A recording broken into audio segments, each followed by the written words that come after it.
पाठ्यक्रम एवं पाठ्यचर्या सिलेबस एंड द करिकुलम। पाठ्यचर्या फ्रेमवर्क का रेखी चित्रण।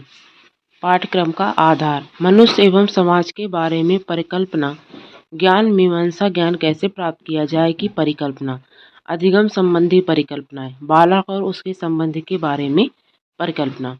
मूल पाठ्यचर्या शिक्षा के उद्देश्य, शिक्षा के सोपान संबंधी उद्देश्य, शिक्षण सामग्री के चयन एवं आयोजन के सिद्धांत, उपयुक्त शिक्षण विधि के मापदंड, आयुक्त शिक्षण सामग्री के मापदंड, मूल्यांकन के सिद्धांत। शिक्षण में चरों के विभिन्न कार्य, निदानात्मक क्रिया, डायग्नोस्टिक फंक्शन, मूल्यांकन क्रिया, प्रिस्क्रिप्टिव फंक्शन, उपायचक क्रिया, इवैल्यूएटिव फंक्शन। निदानात्मक क्रिया यह कार्य इस मान्यता पर आधारित है कि हर छात्र अद्वितीय है।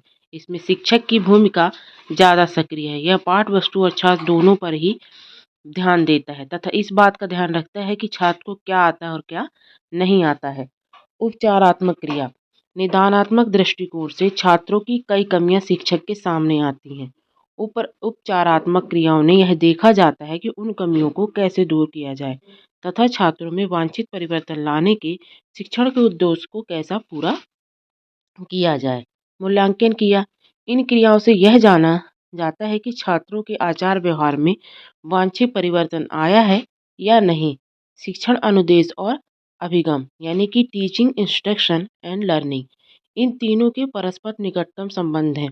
शिक्षण मूल रूप से ऐसा कार्य है जो अधिगम को संगम बनाता है। अधिगम मतलब होता है लर्निंग प्रोसेस। पाठ्यक्रम पहला, फिर उसके बाद अनुदेश, फिर शिक्षण और उसके बाद आता है अधिगम। वर्ष 2001 में एंडरसन और कार्तबुल ने ब्लूम वर्गीकरण में कुछ संशोधन किया जिसके अनुसार ज्ञान को सोचने का परिणाम माना गया। एंडरसन और कार्तबुल के अनुसार ज्ञान के 4 आयाम हैं: तथ्यात्मक ज्ञान, वैचारिक ज्ञान, प्रक्रियात्मक ज्ञान और चौथा है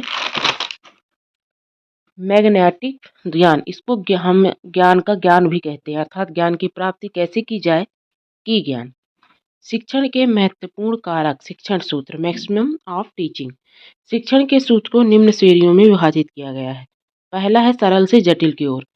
शिक्षक को चाहिए कि वह सरल प्रत्यय विद्यार्थियों को पहले बताए, फिर क्रमानुसार जटिल प्रत्ययों को, ताकि उनकी रुचि बनी रहे। शिक्षक के आसपास के उदाहरण से विषय को प्रारंभ कर सकता है। ज्ञात से अज्ञात की ओर। छात्रों को पहले वो बातें बतानी चाहिए जिनको छात्रों को पूर्ण ज्ञान हो, फिर उनको आधार बनाकर उनका संबंध नवीन ज्ञान से करना चाहिए। मूर्त से अमूर्त की ओर। शिक्षण के प्रारंभ में छात्रों को पहले सरल तथा मूर्त पदार्थों के विषय में ज्ञान देना चाहिए, बाद में उन्हें अमूर्त या सूक्ष्म तथ्यों के विषय में जानकारी देनी चाहिए। अनिश्चित से निश्चित की ओर। शिक्षण के प्रारंभ में छात्रों के विचारों में अस्पष्टता होती है, धीरे धीरे उन्हें परिपक्वता आ जाती है।